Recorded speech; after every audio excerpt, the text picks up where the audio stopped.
Ah. Hmm? Kita nyo to mga ka-idol, ang sarap nito.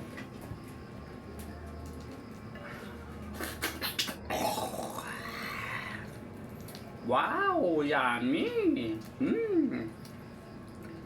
Tanggalin lang tong liso kasi matigas siya ka-idol eh.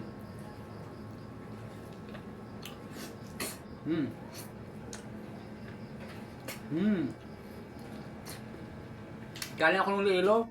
Wala doon sa Lilo eh. Manila lang meron ganito. Umuwi ako ng Antipolo, meron pala dito.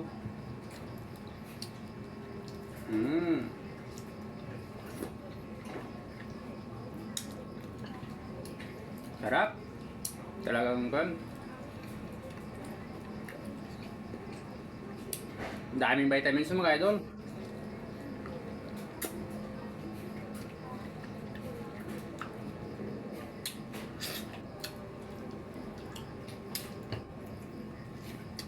Ayaw ko ng pait.